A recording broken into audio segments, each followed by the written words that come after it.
kumurika dore uwo mucyo waje mu mwijima ariko umwijima ntiwawumenya kandi uwo yaje mu bye ariko abe ntibamwemera arabanga icyo akora abamwemeye bose bakizera izina rye yabahaye ubushobozi bwo kuba abana b'Imana.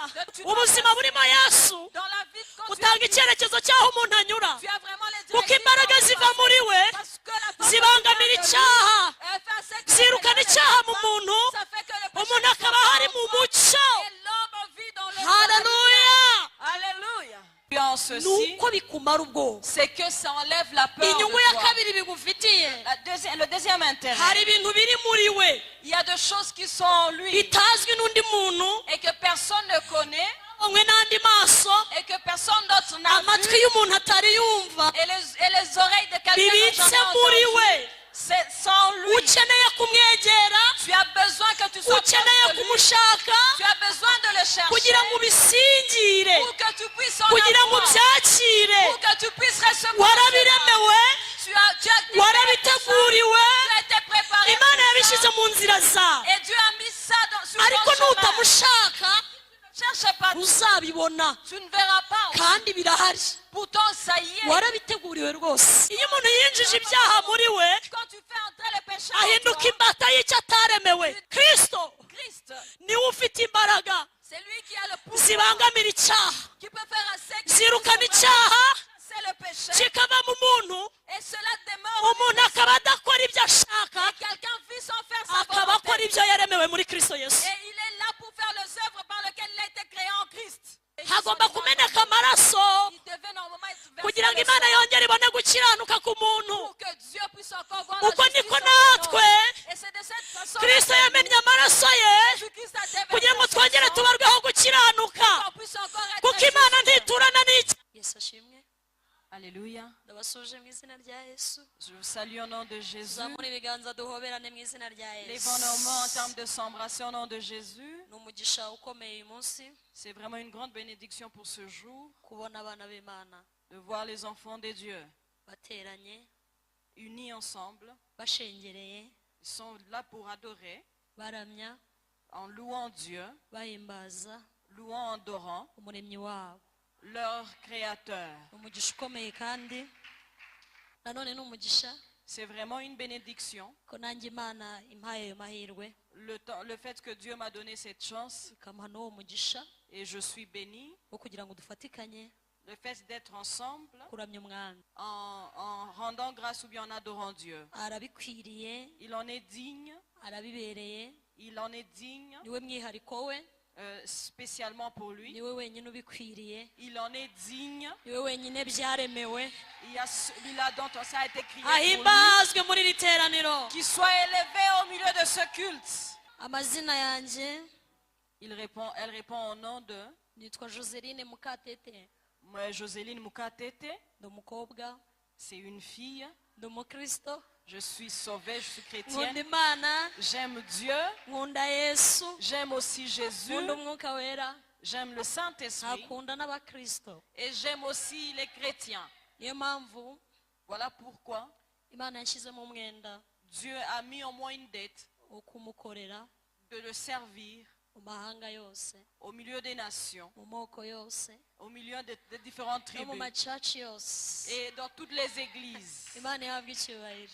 Que Dieu soit élevé. Turashimira ikaze muduhaye, Je suis béni le fait que vous m'avez donné Shimira. ce bienvenu. mubyeyi mushumba waturaritse, Je dis merci aussi au pasteur qui nous a invités. amazina menshi y'abavugabutumwa Au milieu de tous ces serviteurs de Dieu évangélistes bari muri aka karere n'ahandi, qui sont ici dans cette province et ailleurs kugira ngo tuzabane namwe. pour qu'on puisse être avec vous. Mushumba, Imana ibahe umugisha, Soyez bénis, pasteur. mwarakoze cyane. Merci beaucoup. Turashimira namwe abiteguye aya masengesho Nous disons merci à ceux-là qui se sont préparés pour cette prière, yo gushaka Uwiteka de chercher l'Éternel kugira ngo dushire ubwoba. pour qu'on ne puisse plus avoir peur. Isi yuzuye ubwoba, Dans le monde, il y a toutes de choses qui font peur. nta n'icyo wakora ngo ubuhunge. Et tu ne peux rien faire pour fuir cette peur. uretse kwizera yesu gusa. Si seulement on ne peut croire en l'éternel. Niho honyine hantu hizewe C'est en ce lieu-là où nous avons la hari confiance, umutekano wuzuye où il y a la protection et la sécurité wo totale. kurinda abarimo. Et ça protège tous ceux-là qui s'y abari trouvent. muri we gusa Seulement ceux-là qui sont en lui. nibo bafite amahoro, Ce sont ceux-là qui ont la paix. nibo bafite ubuhungiro Ce bwizewe. sont ceux-là qui se sont bien ahandi protégés. hose mu isi En d'autres endroits sur la terre, nta mahoro ahari, il n'y a pas de paix. huzuye ubwoba. Il y a seulement de la peur. ariko abari muri kristo Mais ceux-là qui sont en Christ, bari ahantu h'ukuri tu es quelque part, hizewe, en un endroit sécurisé, ahantu umwanzi atagera, là où l'ennemi ne peut ahantu arriver, ibihe bidashobora kwinjira là où le temps ne peut pas ngo bihindure arriver, umunezero wawe. et que cela puisse changer ta joie. imana ibaha umugisha. Soyez bénis. reka dusome amagambo y'imana. Nous allons lire la parole de Dieu yesaya dans Ésaïe 60 60, umurongo wa mbere. le premier verset. yesaya Ésaïe 60 60, umurongo wa mbere. le premier verset. dusome mu izina rya yesu. Nous allons lire au nom de Jésus. aravuze ngo byuka urabagirane kuko umucyo wawe uje kandi ubwiza bw'uwiteka bukaba bukurasiye. dore umwijima uzatwikira isi, umwijima w'icuraburindi uzatwikira amahanga, ariko uwiteka azakurasira kandi ubwiza bwe buzakugaragaraho. amahanga azagana umucyo wawe, Alléluia. n'abami bazagusanga ubyukanye kurabagirana. ubura amaso yawe uraranganya urebe, bose baraterana baza bagusanga baje aho uri. abahungu bawe bazaba baturuka kure n'abakobwa bawe bazaba bahagatiwe. niho uzareba ugacya, umutima wawe uzikanga hanyuma waguke, kuko ubwinshi ibiturutse mu nyanja buzakwegurirwa n'iby'ubutunzi bw'amahanga bizaba aho uri. amen. On va lire au nom de Jésus. Ésaïe 60, on commence par le premier verset. Lève-toi, sois éclairé car ta lumière arrive et la gloire de l'Éternel s'élève sur toi.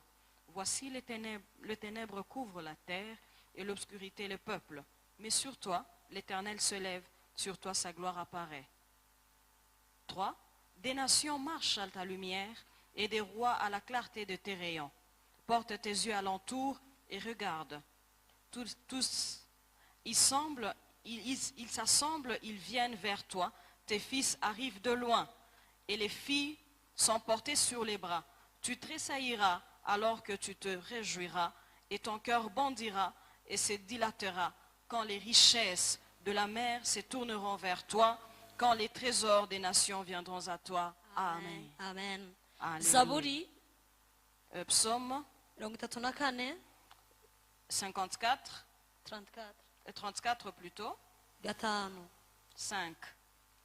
zaburi 34 umurongo wa gatanu. Psaume 34, verset 5. nashatse uwiteka aransubiza, ankiza ubwoba nari mfite bwose. amen. 34, psaume 5. J'ai cherché l'Éternel, il m'a répondu, il m'a délivré de tous ses frayeurs. dusoreze muri luka On va finir dans Luc 19 19, umurongo wa gatanu. 5.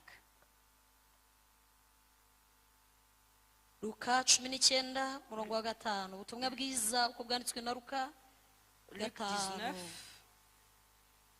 19 umurongo wa gatanu. Luc 19, verset 5. 15. 19 umurongo wa gatanu. Luc 19, au verset 15. 5. yesu ahageze ararama aramubwira ati zakayo, ururuka vuba kuko uyu munsi nkwiriye kurara iwawe. yururuka vuba amwakira anezerewe. abantu bose babibonye barabyivovotera bati dorere agiye gucumbikira ku munyabyaha. maze zakayo arahaguruka abwira umwami yesu ati, dore databuja umugabane wa kabiri w'ibintu byanjye ndawuha abakene, kandi umuntu wese nambuye ndabimuriha kane. yesu aramubwira ati, uyu munsi agakiza kaje muri iyi nzu, kuko nawe uri umwana wa Aburahamu, kandi umwana w'umuntu yazanywe no gushaka no gukiza icyari cyazimiye. amen. Amen. On va lire au nom de Jésus. On commence par le verset 5. Luc 19, 5. Lorsque Jésus fit arriver à cet endroit, il leva les yeux et lui dit, Zachée, hâte-toi de descendre, car il faut que je demeure aujourd'hui dans ta maison. Zachée se hâta de descendre et les reçut avec joie. Voyant cela, tous murmurèrent et disaient, il est allé loger chez un homme pécheur. Mais Zachée s'éteignant devant le Seigneur lui dit, voici Seigneur, je donne aux pauvres la moitié de mes biens, et si j'ai fait tort de quelque chose à quelqu'un, je lui rends le quadruple. Amen. Amen. Amen.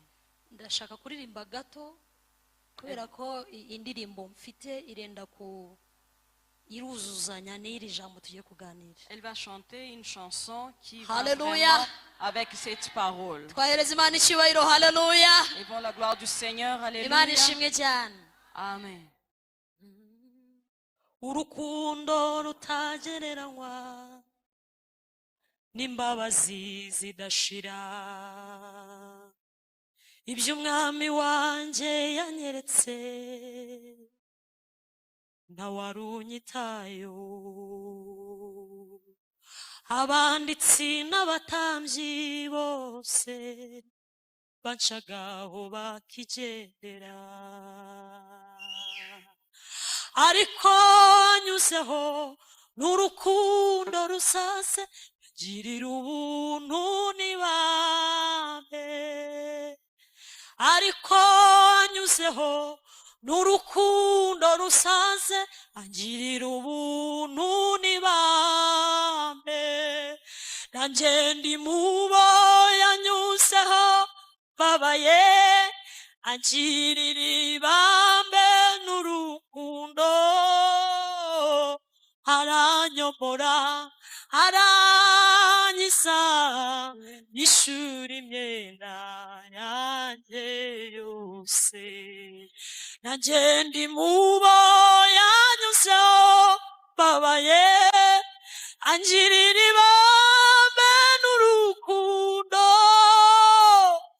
Aranyomora aranyisa, yishura imyenda yanjye yose. Yishura imyenda yanjye yose. Yishura imyenda yanjye yose. Nzajya ndirimba urukundo rw'umukiza rwankuye mu mwijima. Nzajya ndirata umusaraba wa Yesu wambereye ibyiringiro. Nzajya ndirata umusaraba wa Yesu wambereye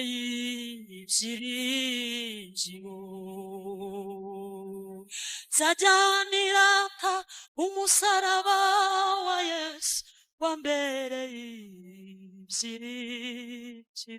ibyiringiro. Nzajya ndirata umusaraba wa Yesu wambereye ibyiringiro. Hallelujah. Imana ishimwe cyane. Amen. Turi buganira aya magambo. Alors qu'on est en train de dire ces paroles, Avuga ngo nimushake Uwiteka. a dit chercher l'Éternel. Uko gushaka Uwiteka Parce que le fait de les chercher, nitwe bifitiye inyungu. ça nous aide de Ni notre wowe intérêt. bifitiye inyungu. Ça vaut de ton propre intérêt. Inyungu ya mbere bigufitiye En ceci, nuko bikumara ubwoba. c'est que ça enlève la peur Inyungu ya de toi. kabiri bigufitiye Le deuxième intérêt, hari ibintu biri muri we il y a des choses qui sont en lui bitazwi n'undi muntu, et que personne ne connaît umwe n'andi maso, et que personne d'autre n'a vu amatwi y'umuntu atari yumva, et les oreilles de quelqu'un bibitse d'autre n'a muri entendu. we. C'est sans lui. Ukeneye kumwegera, Tu as besoin que tu sois proche ukeneye de lui. kumushaka Tu as besoin de le chercher kugira ngo ubisingire, pour que tu puisses en kugira ngo avoir, ubyakire. pour que tu puisses recevoir. Warabiremewe, Tu as warabiteguriwe, été préparé Imana pour yabishyize ça. mu nzira zawe. Et Dieu a mis ça sur Ariko ton chemin. nutamushaka Cherche pas, uzabibona, tu ne verras pas. kandi birahari.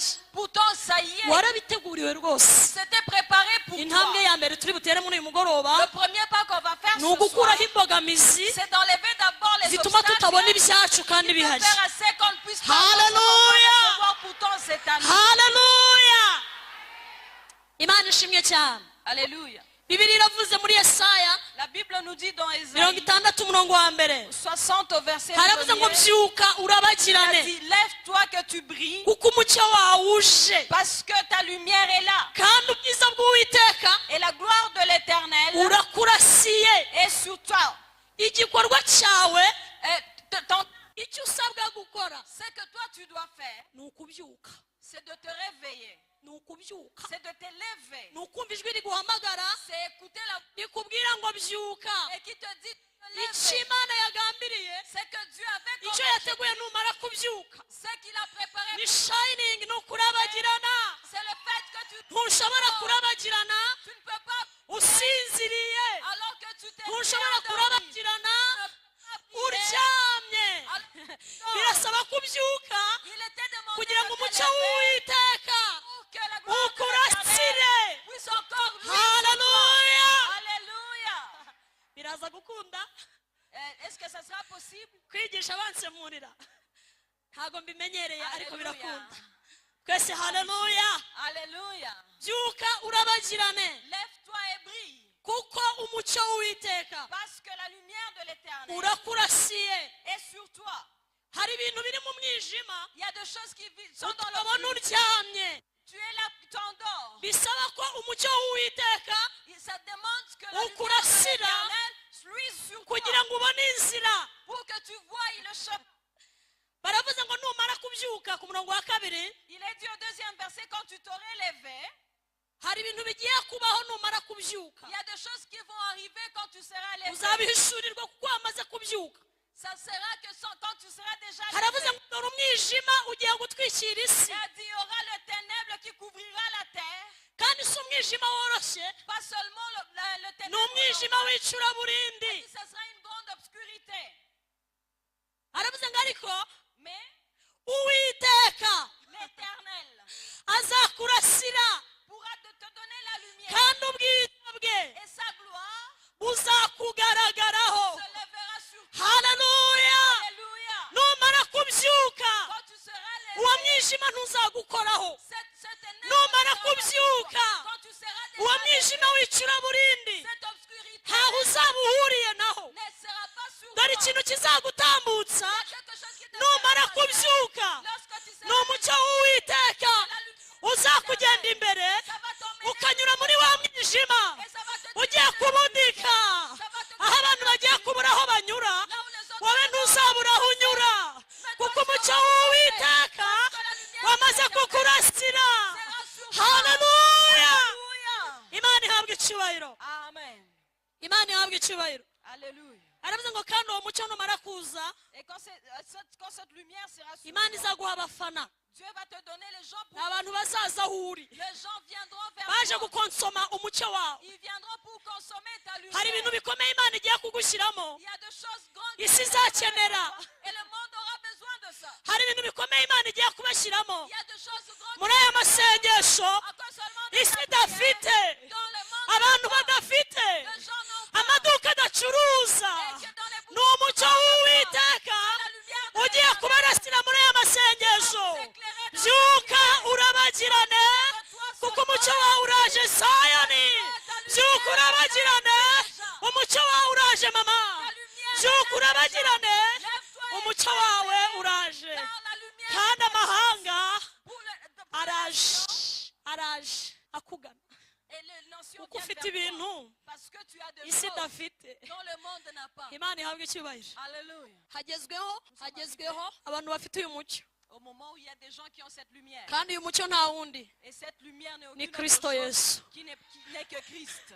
Uyu mucyo nta wundi, Il n'y a aucune autre chose. ni Kristo Yesu. Cette Niko lumière, Yohana c'est yavuze. celui-là. C'est ce que Jean avait dit. Yaravuze ngo dore uwo mucyo waje mu mwijima, Il a dit, regarde cette lumière. ariko au umwijima milieu niwo de umenya, ténèbres. Et toi, tu connais kandi cette uwo lumière. yaje mu bye, Et celui qui est venu ariko au be sillage, ntibamwemera. et- Aravuga ngo icyo akora, mais aussi abamwemeye bose ceux-là qui ont bakizera izina rye, ont cru en ça. yabahaye ubushobozi Il a donné le pouvoir bwo kuba abana b'Imana. de devenir Avuga ijambo rikomeye, Il y a encore aravuga ngo dit, aba ntibabyawe ceux-là ne sont n'ubushake ubushake bw'umubiri la volonté de la n'ubushake chair, bw'umugabo la volonté de l'homme. ahubwo abo babyawe n'imana Ceux-là ont été nés babyawe de Dieu. n'ijambo ry'imana Ils ont été nés par aba la parole bagendera mu de Dieu. mucyo Ils marchent dans la nk'uko na lumière. kirisito ari umucyo Parce que Christ imana lui-même ihabwa est la icyubahiro lumière. cyane Que Dieu soit munyikirize glorifié. twese haleluya Disons alléluia. byuka urabagirane Lève-toi et sois kuko éclairé. umucyo wawe uraje Parce que ta lumière est là. byaba bitangaje Et puis ça se utabizi ko fait umucyo wawe waje alors que tu sais que la lumière est là. yesu yaraje Jésus est déjà venu. adusanga mu mwijima Il nous a rencontrés dans le ténèbre. umwijima w'ibyaha Le ténèbre des guhera muri péchés. adamu wa mbere En commençant par le sogokuruza premier wacu Adam, mu by'umubiri celui-là qui yatumye twinjira ahantu muri shambure y'umwijima et il a fait ce qu'on puisse se mettre ariko dans une kristo chambre ari we adamu wa ténébreuse. kabiri Mais ari nawe adamu wa Jésus nyuma qui est le dernier Adam, yazanye umucyo il est venu avec la atwinjiza lumière. muri shambure iri mu mucyo Il nous a emmenés dans une umucyo chambre utarangira éclairée. La lumière umucyo qui est w'iteka éternelle. La lumière abari éternelle. muri we Ceux-là qui sont en bafite lui, umucyo utarangira ils ont la lumière qui ntabwo ari ne uwa finit rege jamais. ntabwo ari umucyo utangwa na reg n'amashanyarazi Ce asanzwe n'est pas une lumière ahubwo ni normale, umucyo wo mu ijuru mais c'est la lumière céleste. imana ihabwa icyubahiro cyane Amen. twese amen Alléluia. turarebera hamwe ibintu bituma umuntu abaho mu mwijima kandi umucyo waraje Nous allons voir ce qui fait à ce que l'on puisse vivre le ténèbre pourtant il y a la ni présence ibihe de la bintu bijya lumière. mu maso y'umuntu Qu'est-ce que ces choses qui peuvent venir devant toi akaba ari ahantu hari umwijima et tu restes dans l'obscurité. kandi yesu yaraje nk'umucyo Pourtant Jésus est venu comme lumière. ariko uyu mugoroba Ce soir, yesu yambwiye ngo Jésus m'a dit, afite imbaraga il a la force zo gukura abantu mu mwijima de tirer les gens du akabinjiza ténèbre mu mucyo w'itangaza et le faire entrer dans la twese tuvuge ngo lumière. amen Amen. tuvuge ngo amen Alléluia. tuvuge ngo haleluya Alléluia. uyu mugoroba Ce soir, kristo Christ afite gahunda nziza a un bon projet yo kujyana abantu mu mucyo we d'amener les kuko gens niyo dans sa ntego lumière. nziza yamuzanye Parce que c'est ça l'objectif kuko qu'il nicyo a amené. yagambiriye Et c'est parmi muri aya les objectifs, masengesho au milieu de cette kugira ngo prière, mubyuke pour que vous puissiez vous kandi lever murabagirane et que vous puissiez briller. imana ihabwa icyubahiro Amen. icya mbere gituma umuntu abona umwijima kandi umucyo waraje ariwe kristo Ce qui fait assez que quelqu'un puisse Ni voir le imbaraga y'icyaha. ténèbre et ne pas voir la lumière alors que Jésus est là, c'est la force du péché. imbaraga y'icyaha La force du péché. imbaraga y'icyaha La force du péché. ituma umuntu atabona umucyo Fait à ce que quelqu'un ne puisse Kandi pas Yesu voir la yaraje. lumière. Pourtant Jésus est présent. icyaha kikugira imbohe Le péché te rend lié ukagenda umeze nk'impumyi et tu marches vraiment à utareba l'aveugle. imbere yawe Tu ne peux pas regarder devant kandi toi. umucyo warabonetse Pourtant la lumière est là. impamvu turi kubona hano mu rusengero La raison qui fait ce que ici ni on uko hari voit rien, umucyo c'est parce qu'il y a la lumière. aya matara aba yazimije Si seulement on pouvait éteindre les lampes umuntu wese yabura aho anyura uretse ko wenda kumwe mu muhamenyereye et on ne saurait pas où passer peut-être Ariko que nkanjye vous êtes w'umushyitsi, habitué, mais moi comme nshobora visiteur, kutamenya aho nsohokera n'aho ninjiriye je ne saurais pas où par où ariko iyo sortir. umucyo uhari Mais quand il y a la umuntu lumière, amenya inzira ye tu connais umuntu amenya aho anyura tu connais là où tu dois ubuzima burimo passer. yesu Dans la vie quand butanga icyerekezo cy'aho umuntu anyura tu as vraiment les kuko directives imbaraga où tu ziva passes. muri we Parce que la force zibangamira de Dieu, icyaha elle fait à ce que zirukana les gens icyaha ne mu passent muntu pas. Ça fait que le péché umuntu ne akaba soit hari pas mu en toi. mucyo Et l'homme vit dans le haleluya Alléluia. bibiliya iravuga ngo La Bible dit mu gutegeka kwa kabiri dans Deutéronome, imana yarabwiye abisirayeli Dieu avait dit au peuple d'Israël, irababwira ngo nimukora ibyaha il a dit si vous péchez, nzajya nkinga ijuru je vais fermer le ciel ijuru rihinduka umuringa et que cela deviendra comme mbime imfura un et il n'y aura plus le abanzi banyu bazabatera et vos ennemis viendront vers vous bazabakoresha iby'imbaraga mutagenewe et ils pourront vous utiliser puissamment par rapport iyo umuntu à yinjije ibyaha muri we quand tu fais entrer le péché en ahinduka toi, imbata y'icyo ataremewe tu deviens esclave de ce que tu n'as pas été créé à faire. pawulo yandikira abefeso igice cya kabiri umurongo wa 10 Alors que Paul écrivait aux Éphésiens, yavuze ijambo rikomeye il a dit une parole yaravuze ngo kuko turi abo yaremye parce que nous sommes ceux-là dont on a été créés par ituremeye lui. imirimo myiza Et il nous a créés pour les bonnes œuvres. kandi yose Et toutes ces œuvres, iyi Imana yateguye kera c'est ce que Dieu avait préparé kugira ngo d'avance tuzayigenderemo pour qu'on puisse marcher par rapport à ces œuvres. hari ibintu waremewe kugenderamo Il y a des œuvres dans lesquelles tu dois muri marcher. kristo yesu En Jésus-Christ. imana yabiteguye kera utarabaho Dieu avait créé cela avant paul que yandikira abaroma alors que Paul écrivait aux Romains, yarababwiye ngo birakomeye ko umukiranutsi yapfira abakiranutsi bagenzi be ari umunyamubiri il a dit qu'il est difficile. abanga ariko imana yerekanye urukundo rukomeye Parce que c'est Dieu qui a créé. ubwo umukiranutsi witwa kristo Parce qu'à cause de Christ, yemeye il a kwitangira abanyabyaha benshi et il a accepté de se kandi atarigeze akora icyaha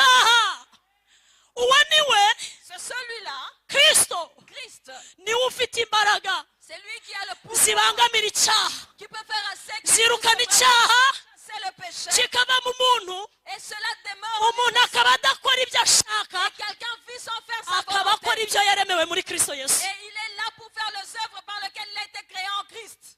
Icyaha kirukana umucyo, Le péché fait fuir la lumière umuntu akabaho akabakaba et tu vis en cherchant ushakisha en cherchant là où tu peux passer. ushakisha. Tu es là, tu cherches où passer.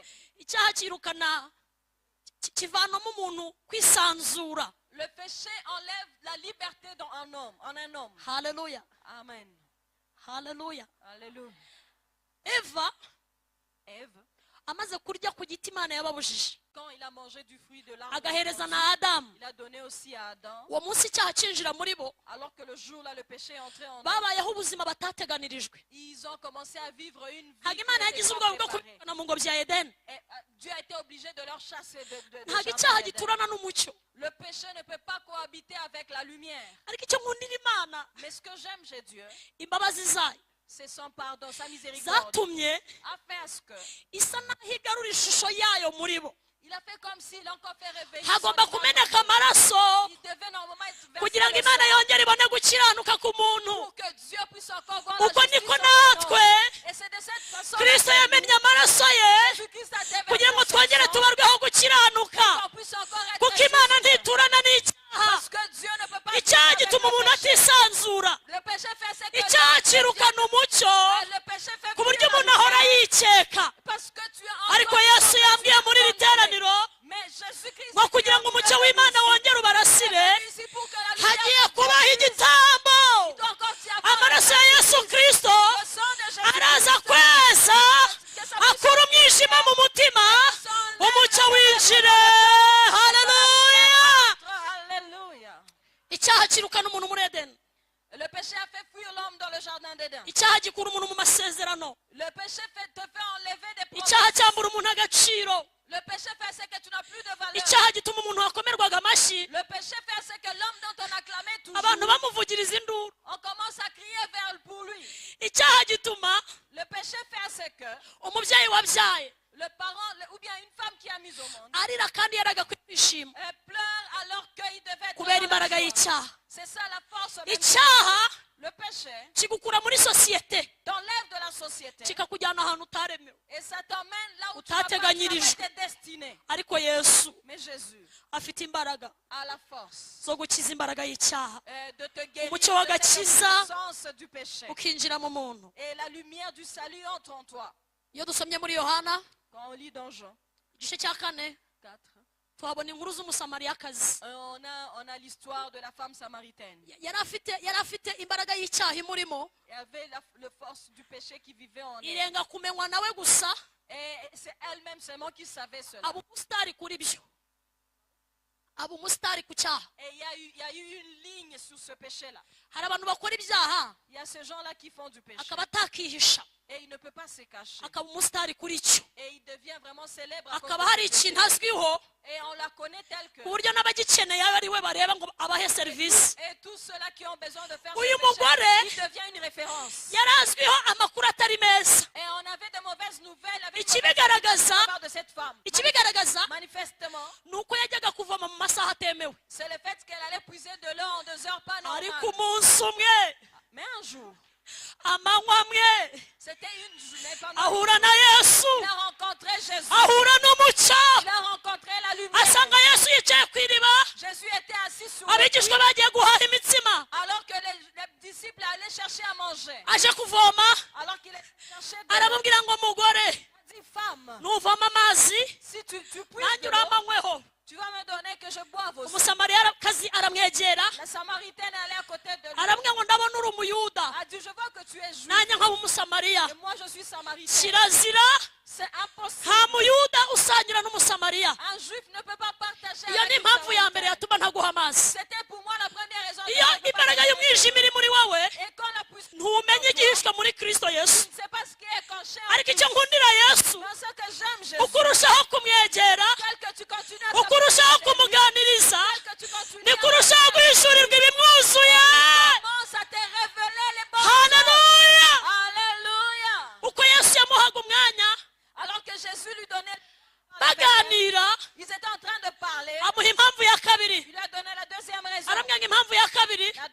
raison, iri riba ni rirerire puis est profonde. nanjye ubwanjye riramvuna kurivomeramo Et moi aussi, je n'arrive pas facilement à avoir de l'eau. biragoye dedans. kuguha amazi nivomeye yanduhije Pour cela, ça sera pour moi difficile de te donner l'eau que j'ai eue par sueur. nyabona yangoye Et c'est difficile que je puisse d'abord avoir ntabwo cette ndi eau. buguhe Je ne pourrais pas te donner imbaraga y'icyaha la puissance du péché. ituma utamenya icyo yesu yaguha Et faire Mu ce gihe que nawe tu hari puisses icyo pas wamuhaye. savoir, c'est que Jésus peut te uyu donner. mugoroba Ce soir, muri masengesho au milieu de ce imana iguhishurire yesu que Dieu te révèle Jésus. urasanga afite ibiruta ibyo ufite Tu vas voir qu'il a... haleluya Amen.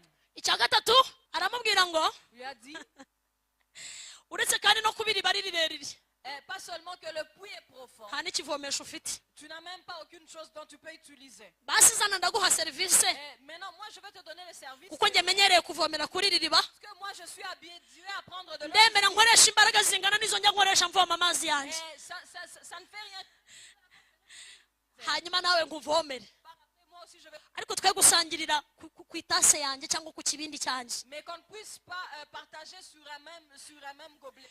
uyu mugore yatangaga impamvu zumvikana zishobora gutuma adasangira na yesu amazi Et cette femme donnait vraiment des raisons palpables qui pouvaient faire à ce qu'elle ne puisse pas partager avec niko Jésus. natwe tumera C'est de cette façon dont nous aussi iteka nous iyo sommes. yesu ashaka kudukiza imbaraga itubangamiye Et quand Jésus veut nous guérir de cette tumwereka force ibidashoboka qui est sur nous, on commence à montrer que c'est impossible. ndasubiramo Je vais répéter. iteka iyo yesu ashaka kudukiza imbaraga itubangamiye Quand Jésus veut nous enlever, veut tirer de nous cette force, tumwereka impamvu qui est sur zatuma nous, on donne des raisons qui peuvent faire à ce ibyo ari kuvuga bitumvikana on donne des raisons qui ne sont pas iriba ni rirerire Il y avait vraiment un puits. bigereranye no kubaho muri ubu buzima C'est semblable à la vie quand même. kubona amafaranga birandushya Il est difficile d'avoir la gushakira minerivare abana biragoye Le minerval, c'est difficile. kubarukura urugo biragoye Vous savez prendre soin de la kuba umukobwa muri iki kinyejana udasambana ntibyoroshye C'est difficile d'être une femme. kuba umusore mwiza udakora ibyaha ntibyakunda Être un beau gars, mais sans faire le péché, c'est difficile. abantu benshi bahereza yesu impamvu Les gens donnent à Jésus des raisons zishyigikira ibyaha zishyigikira intege nke qui peuvent faire assez que tu puisses t'y appuyer pour que tu ariko puisses... dore amahirwe ufite muri uyu mugoroba C'est la chance que tu as ce soir. wicaye imbere y'umugabo utari bukurambirwe kukumva Alléluia. Tu es assis devant un homme qui ne pourra pas être fatigué le fait seulement. wicaye imbere ya yesu Tu es devant Jésus ushaka kumva na weakness zawe qui veut enlever les faiblesses. bya bintu utabwira umugabo Ce que tu ne peux pas dire à ton mari, bya bintu utabwira umugore ce que tu ne peux pas dire à ta femme, bya bindi abana batagufasha ce que les enfants ne peuvent pas bya dire. bindi famiye itakoraho Ta famille ne peut rien dire. bya bindi amafaranga adashobora gukemura Ton argent ne peut pas donner solution. bigaragara nk'intege nke zawe Et cela est comme une faiblesse pour toi. wemerere yesu ubimubwire Accepte, dis cela à Jésus. mwahuriye muri sakamositensi mwahuriye ahantu hizewe Parce que vous vous êtes rencontrés. abigishwa bagiye guhaha humura Tes amis sont allés au marché. nta wundi muntu uri bukumve Personne ne va nta t'écouter. wundi muntu ukureba Personne ne te voit. yesu arakujyana mu cyumba cya wenyine Jésus va t'emmener dans une aragukorera operasiyo Il va te faire une opération. arakuganiriza neza Il va bien te parler. arakubwira amagambo meza Dire des bonnes paroles. kandi icyiza cye Et pour ce qui est bien chez lui. kandi umwihariko we Et spécialement pour lui. ntari bugucyurire intege nke Il ne va pas faire assez que tu puisses partir encore avec tes faiblesses. akubwira ngo umaze iminsi ubikora A dit, ça fait longtemps que tu es dans wanananiranye wananiye ababyeyi tu n'as pas pu wananiye imiryango même ta parole, wananiye umugabo même ton mari, wananiye umugore c'est devenu impossible. arakumva Il va t'écouter. hari bugucyurire intege nke zawe Tu ne peux pas rentrer avec tes faiblesses. hari bukubwira ngo nakubabariye kenshi Et il ne peut pas te dire que j'ai uyu beaucoup mugoroba pardonné. ntazo mfite Ce soir, je n'ai pas. ntabwo yesu ari buvuge iryo jambo Jésus ne pourra pas te dire. ariteguye kukwakira Il est prêt pour t'accueillir. akwakirane n'intege nke zawe Il va t'accueillir par kuko rapport à tes arashaka faiblesses. kubyuka ukarabagirana Parce qu'il veut seulement que tu sois levé et que tu brilles. uko ndushaho kumwegera amaso yanjye arahumuka hanzirikira ku birenge byiwe ngo numva amagambo ankomeza umutima uko ndushaho kumwegera amaso yanjye arahumuka hanzirikira ku birenge byiwe ngo numva amagambo ankomeza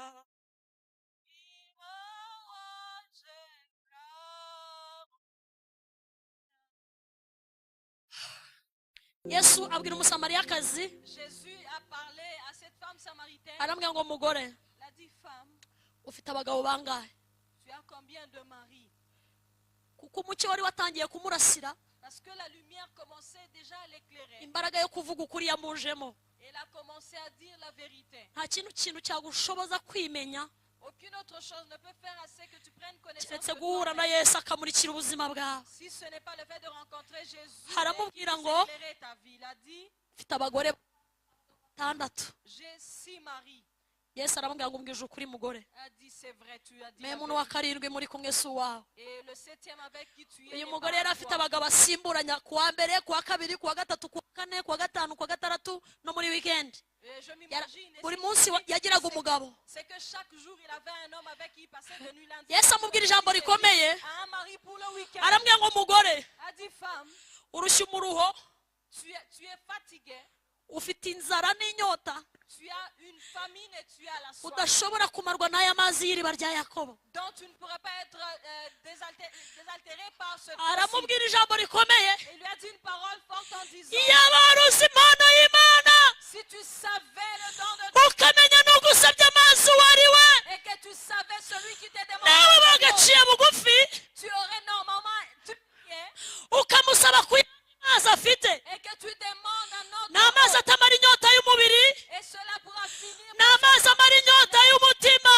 et ça va aussi Ndaguha ku mazi, âme. amazi amara inyota y'umutima. Et c'est cette eau-là Uyu qui va mugoroba sauf que tu as Yesu besoin. arashaka Ce soir, Dieu gutanga amazi amara inyota y'umutima, veut te donner l'eau qui va ukabyuka ukarabagirana ta soif. kuko umucyo wawe uje. Oh, ta lumière est déjà là.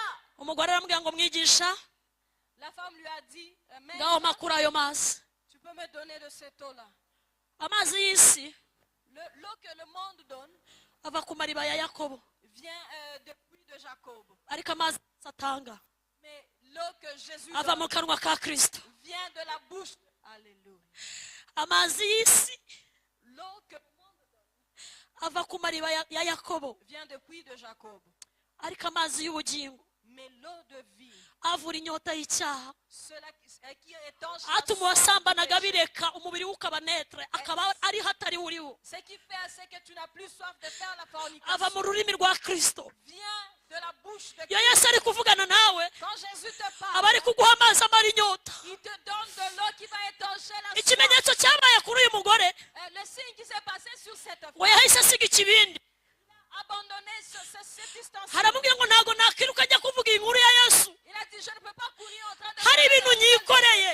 alors que je porte encore Aya des mazi choses. imyaka yose nayakomeye, Alors que j'ai pris des années. ntabwo yigeze amara inyota, Ce n'est pas que j'ai ariko iyo Yesu ampaye c'est que Jésus vient.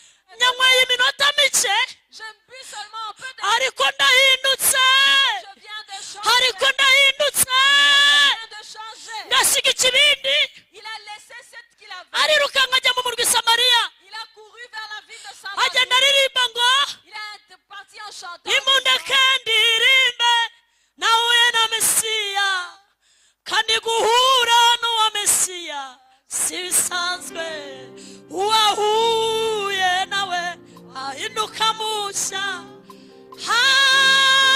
Ni mwari munsi narahindutse, ubu ndi mushya.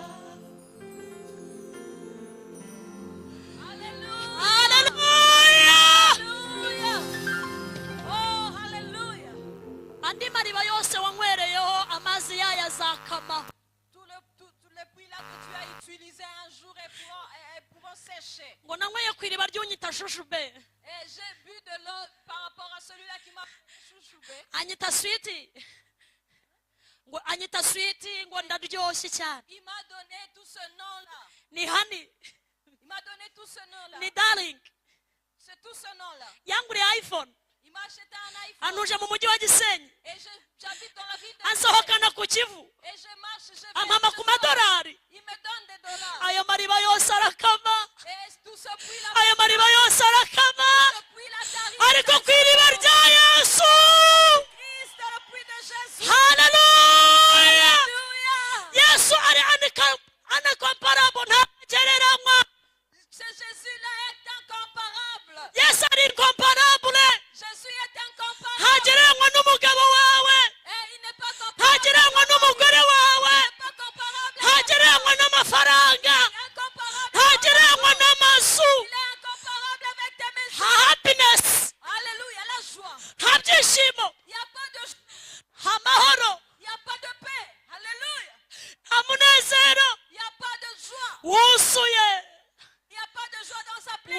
Kristo Yesu. Ce n'est pas en Jésus-Christ. Yesu arihariye.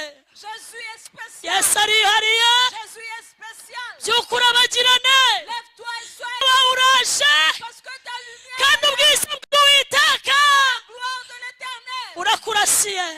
vient de luire sur toi. Imana ihabwa icyubahiro. Alléluia. Mbese iyi nkuru iri kubaryohera? N'est-ce pas que Aya magambo ya Yesu murimo murayumva? est-ce que vous écoutez? Haleluya. Alléluia. Dukomere Imana amashyi menshi. Acclamez le Seigneur. Ayi. Murimbyi yaririmbye indirimbo. Le chanteur avait chanté. Murihangana nkunda kuririmba cyane. Vous savez, moi j'aime beaucoup chanter. Vous Yaririmbye allez... aravuga ngo David a chanté en none ni Yesu maza wenyine ntari isinane welo bele estado ne mene shaya dove masto vea vivo necera muri we none ni Yesu maza we ntari bisinanira kuku n'umunezero biwo.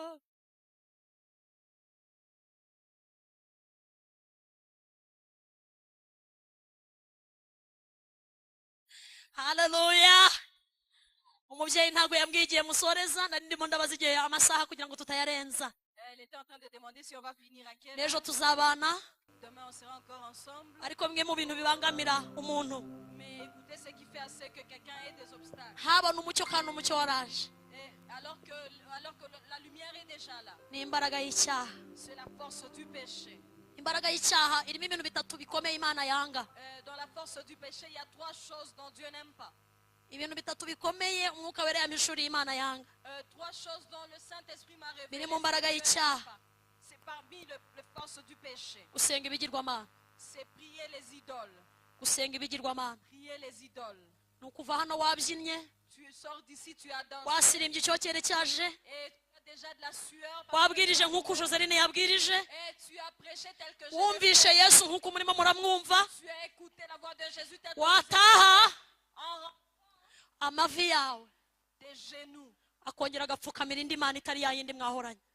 Tu commences encore à adorer Bimwe mu l'autre. bintu Imana yapfuye n'Abisiraheli igihe kinini cyane, Ce qui a fait, c'est que Dieu puisse abandonner le peuple. igatuma d'Israël ihindura pendant n'ibyo yari longtemps. yaratekereje. C'est ce qu'il avait déjà pensé. Ni ukubona amavi yayipfukamiye, C'est de voir les genoux qui se sont... yapfukamiye Bali, Ça encore yapfukamiye Ashera Baal devant... n'ibindi bigirwamana Abisiraheli bashyiraga imbere yayo. Et d'autres idoles qui étaient devant Byatumaga eux. Imana ihindura, Ça fait ce que Dieu a ndetse changé. n'abakwiriye gupfa bagapfa Et ceux-là qui étaient morts kuko étaient bashyize morts ibigirwamana imbere yabo. parce qu'ils ont mis des Imana yanga ibigirwamana, Dieu n'aime pas les idoles. Imana yanga ibigirwamana. Dieu n'aime pas les idoles. Ikindi kintu cyose ushyira imbere yayo Tout ce que tu peux mettre devant ukakiramya, et que tu commences ukakibona à nk'ikikubeshejeho, et tu commences à voir comme Imana irabyanga. Dieu n'aime pas Imana irabyanga. Dieu n'aime pas cela. Imana yanga ibigirwamana, Dieu n'aime pas les idoles. Imana ifuhira ibigirwamana. Dieu est jaloux, il Ugomba n'aime pas les kubikuraho idoles. Tu dois enlever cela kugira ngo umucyo w'Uwiteka que la lumière de ubone uko l'Éternel ukurasira. encore une fois t'éclairer. Haleluya. Alléluia. Kuraho ibigirwamana. Enlève les idoles. Icya kabiri Imana yanga cyane Est-ce que Dieu n'aime pas encore plus? ubusambanyi. C'est la fornication. Ubusambanyi, La fornication. Imana yavugaga ubusambanyi muri Isiraheli, Quand Dieu a vu que dans le peuple d'Israël, il y avait déjà la fornication, yavugagamo ibintu nka bitatu bikomeye cyane. il parlait de trois choses. Icya mbere Hein? yavugaga abantu baryamana badahuje ibitsina, Et c'était l'homosexualité. abatinganyi. L'homosexualité. Imana yangaga ibyo bintu urunuka. Dieu n'aimait pas vraiment cela. C'était une Ibyo bintu abomination. byatumye Sodomu n'Igomora harimbuka. Ce qui a fait, c'est qu'on puisse brûler Sodome et Ibyo Gomorrhe. bintu Imana irabyanga, yanga bene ubwo busambanyi. Dieu n'aime pas ce genre de péché. Imana yanga ubutinganyi Dieu n'aime pas kuko si cyo umuntu yaremewe, ntabwo ari cyo umuntu yaremewe, Ce n'est pas pour ça que Dieu a créé ntabwo l'homme. ariyo proje y'Imana. Ce n'était pas dans le projet de Imana Dieu. yanga ubusambanyi bw'ubutinganyi. Dieu n'aime pas la fornication. Iyo Imana yabibonaga mu Bisiraheli, Quand il voyait le peuple d'Israël, yari yarashyizeho itegeko il avait déjà mis une loi. iravuga ngo uzakora ibyo Celui qui fera ce chose bazamutera amabuye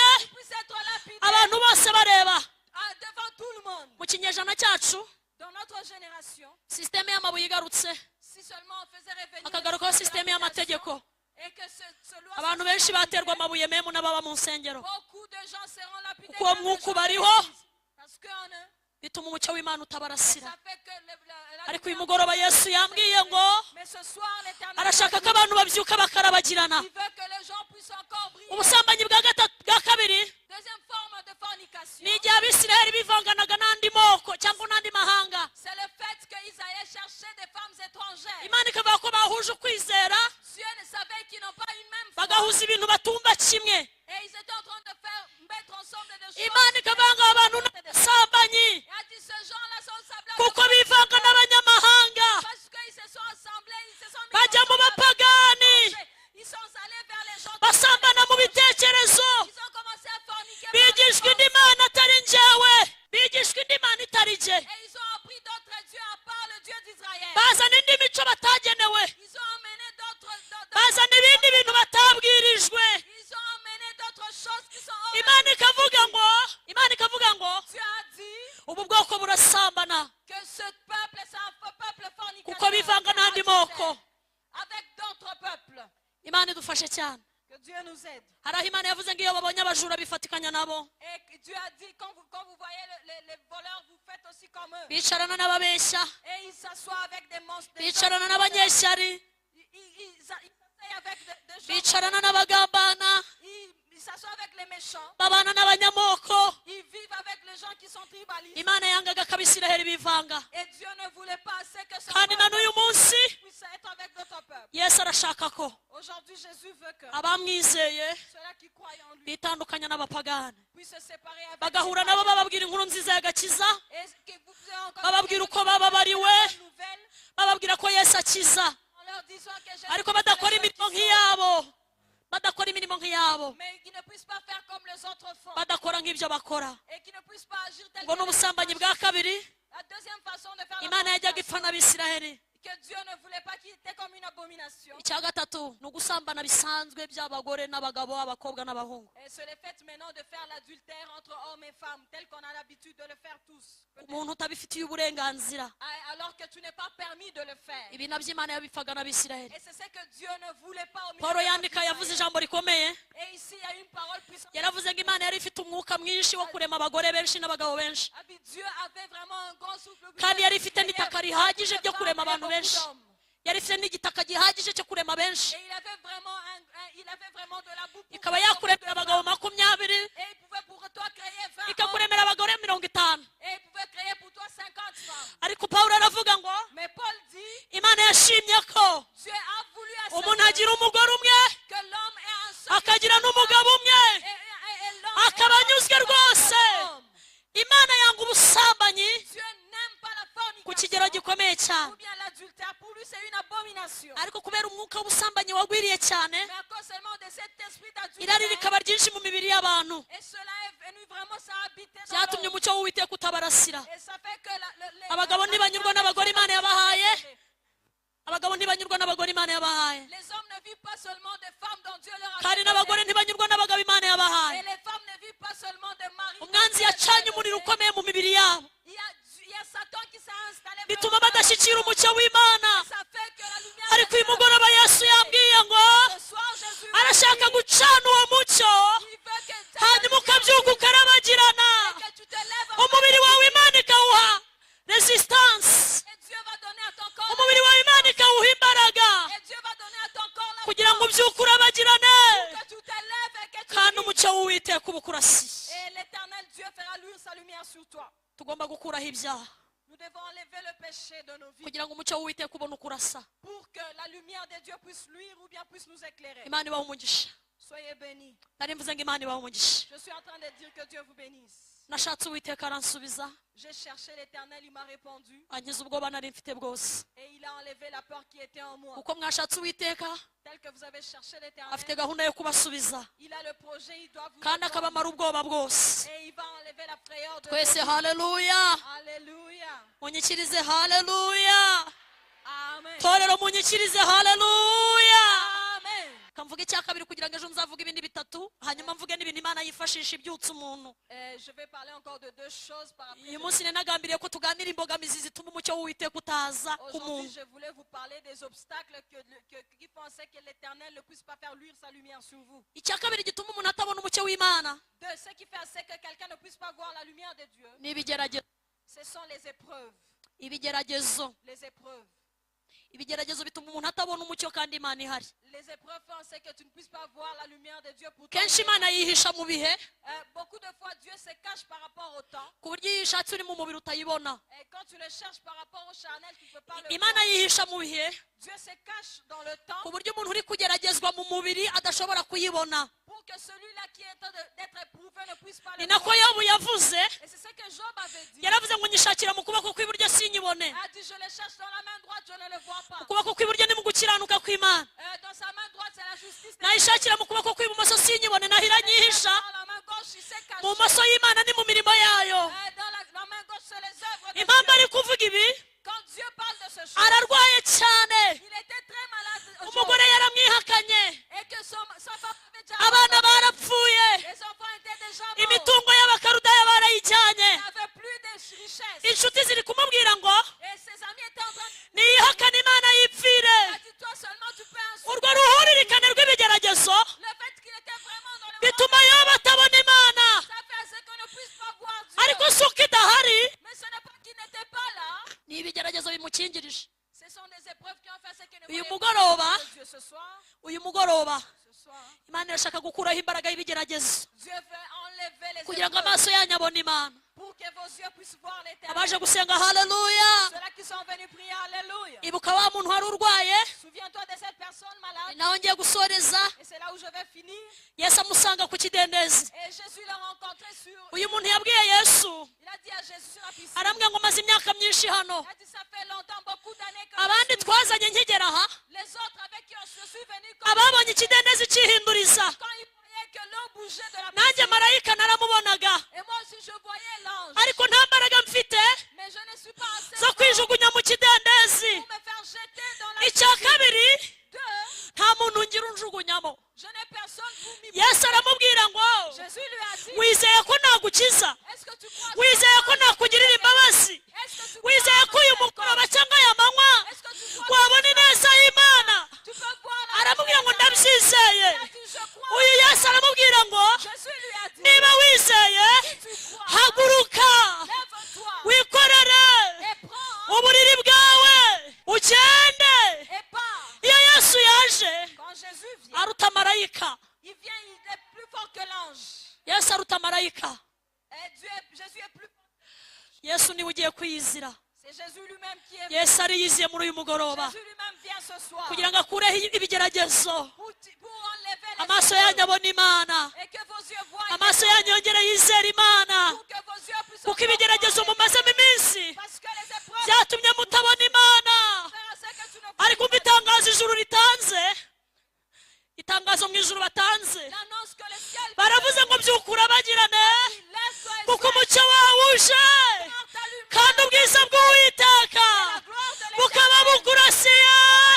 Byuka, byuka, wikorere uburiri bwawe et prends ton lit ugende. Yesu yageze ku kidendezi. parce que je suis arrivé à la piscine. Imana ibaha umugisha. Soyez bénis, Nari mvuze ngo Imana ibaha umugisha. soyez bénis, Nari mvuze ngo Imana ibaha umugisha. soyez bénis. Tugiye gusenga. Nous allons prier. Icya mbere gituma umuntu atabona umucyo ni icyaha, Ce qui fait c'est que l'homme ne voit pas la lumière, c'est le péché. kandi Yesu ari hano ngo akumurikire, niwe mucyo. Jésus est ici pour qu'il puisse t'éclairer car c'est lui-même la Twahombeka ku lumière. maso yacu gatoya, duhombeka ku maso yacu gatoya. Il veut toucher à nos yeux.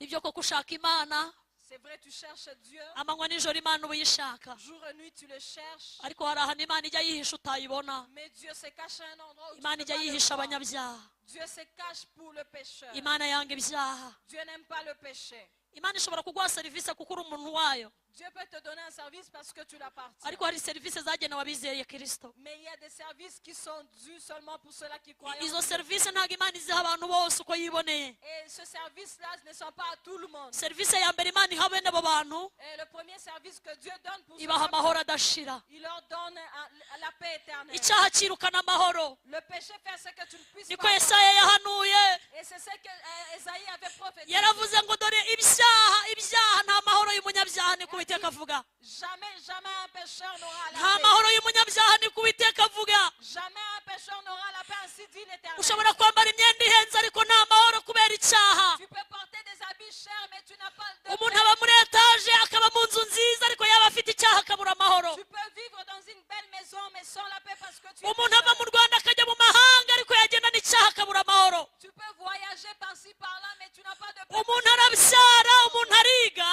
Tu peux avoir des enfants et avoir, akagira des études diplome nziza et avoir un diplôme, ariko yaba adafite amahoro, mais si tu n'as pas la paix en toi, Imana ikaba kureye. Dieu est loin de toi. Serivisi ya mbere Imana iha abantu bizeye Kristo Premier service que Dieu donne à ceux-là qui ibaha croient en amahoro Jésus, adashira. il leur donne la paix éternelle. Ibaha amahoro Il adashira leur donne la paix éternelle. kuko umucyo w'Imana wamaze kumurikira ubuzima bwabo. Parce que la lumière de l'éternel a Uyu déjà mugoroba été ukureho éteinte. icyaha, Ce soir que Dieu a ukureho imbaraga y'ibigirwamana, et la force aussi des ukureho idolâtres kwivanga de toi, n'abanyamahanga. et que tu ne puisses pas vivre comme les Ubwiza étrangers. bw'Uwiteka burakurasiye. Et car la lumière de l'éternel s'est éclairée Ubwiza sur toi. bw'Uwiteka burakurasiye. La gloire de l'éternel s'est levée sur toi. Mbese uyu mugoroba Est-ce que ce soir, wumva hari imbaraga ikubangamiye, est-ce que tu sens qu'il y a une force qui pèse sur toi? imbaraga y'icyaha ikubuza amahoro yawe, Est-ce que tu sens qu'il y a le péché qui ne te donne pas la paix? imbaraga y'icyaha yatwaye amahoro yawe? Et ça fait que tu n'as pas de paix. Umucyo w'Uwiteka urakurasiye La lumière de l'éternel, lui, sur kugira ngo toi, wakire amahoro yawe warayagenewe. pour que tu puisses recevoir Amahoro yawe la warayagenewe. paix. Car ça a été dû pour Amahoro toi. yawe warayagenewe. Ça, c'est Ni serivisi mu ijuru bakwemereye. c'est un service dans le ciel. Bakwemereye amahoro adashira. Il te donne la paix Bakwemereye éternelle. amahoro adashira. Il te donne la paix éternelle. Bakwemereye amahoro adashira. Alléluia. Kuko umucyo w'Uwiteka urakurasiye. Parce que la lumière de Uzamura l'éternel, ikiganza cyawe. lève ta main Ubwire Yesu. et que tu dises à Dieu. Umubwire ngo Yesu, Dis seulement à Dieu. meze nka Zakayo, Je suis comme Zachée. nambuye abakene, J'ai ravi les pauvres. ariko namenye ko uri muri karitsiye, Mais je sais que tu es ici. namenye tout inzira uri le temps. bunyuremo. Je sais la voie que tu vas Ndemera emprunter. nturire igiti Je vais accepter que je puisse ariko monter nkwakire sur iwanjye. l'arbre afin que tu viennes vers Ndemera moi. duhurire ku iriba Je vais accepter qu'on nk'uko puisse uriya mugore rencontrer mwahuriye ku iriba. tel que tu as rencontré la femme samaritaine. Nkubwire ibindimo, Que je te dise ce qui est, j'ai caché en moi. urankiza, Et tu vas me guérir. urankiza, Tu vas me guérir. urankiza. Tu vas me guérir. Yesu yiteguye kugukiza. Jésus, Zamura ikiganza cyawe, lève ta main. ubwire Yesu ngo hari icyaha amaranye iminsi, A dit, ça fait longtemps que je vis dans le hari péché. icyaha amaranye igihe, Il y a un péché que je n'arrive pas à ababyeyi laisser. banjye ntibakizi, Et mes parents ne savent pas. abana banjye ntibakimenya, Et mes enfants aussi. umutware wanjye ntiyakimenya, Mon mari ne sait pas. umugore wanjye ntiyakimenya, Femme aussi. ariko ndi imbere y'uwunzi neza, Mais je suis devant celui qui me ndi imbere connaît mieux. ndi imbere y'uwambonye, Je suis devant celui qui kandi m'a afite vu. umugambi mwiza wo kumbyutsa nkarabagirana. Et il a un plan où de me faire lever. Aya masengesho nzayasoze Que je puisse finir avec cette prière. nakiriye umucyo wanjye. En recevant déjà la lumière. Zamura ikiganza cyawe tugufashe gusenga. Lève ta main, nous allons prier. Niba hari icyaha umaranye iminsi, Si tu as un péché dont ça fait longtemps, tu vis avec. umucyo w'Imana uri kure yawe, La lumière de l'éternel est loin ariko de uyu toi. mugoroba niwizera Kristo, Mais si seulement ce soir tu peux umucyo croire w'Imana l'éternel, urakurasira, la lumière de l'éternel va umucyo t'éclairer. w'Imana urakurasira, La lumière de l'éternel va t'éclairer. umucyo w'Imana urakurasira. La lumière de Twakira l'éternel. umubyeyi umushumba Bienvenue, pasteur. yegereye inadufashe gusenga, Tu vas nous dusengera déposer imitima dans la yacu. prière. Tu vas prier pour nos cœurs. Imana ifite gahunda nziza Tu as un bon plan. yo gutanga umucyo muri iri teraniro, Tu veux donner la lumière. abantu bakaba batiyobora Que les gens ne puissent se ahubwo bakaba conduire, bayobowe na Kristo. mais qu'ils puissent être conduits par Kandi niba ushaka kwakira Yesu umwami n'umukiza bwa mbere, Et s'il y a quelqu'un qui veut recevoir le Seigneur comme son Kristo sauveur, niwe mbaraga yawe, Jésus-Christ est ta niwe force. uzagushoboza ibyo utashobora. C'est lui qui peut faire ce que tu fasses. We ce que nk'umuntu tu fais. ntiwabibasha, Et toi comme un homme, tu ne sauras pas ariko le Yesu faire. ari hano ngo agushoboze kubireka. Mais Jésus est ici pour que Hari tu icyaha fasses. cyakwizingiyeho, Il y a un péché qui est lié à toi. iteka ukisangamo, Et tu t'es rencontré dans ce ariko péché. Yesu agusanze hano, Mais Jésus est ici pour arakubwiye ngo nunyizera Il dit, Crois seulement en moi. ndaguha ku mazi amara inyota. Et je vais te donner l'eau. weho ushaka kwizera Yesu umwami n'umukiza wawe, Toi qui veux croire au Seigneur. urahagurukira mu mwanya wawe gake witonze, Et il veut venir. tugufashe gusenga tukwingingira Imana, Va t'élever dans ta place. amazina yawe yandikwe mu gitabo cy'ubugingo, Et que ton nom soit inscrit. kuko niyo ntego y'ubutumwa bwiza. Parce que c'est ça l'objectif. mu by'ukuri abagirane kuko umucyo wawe uraje. Viens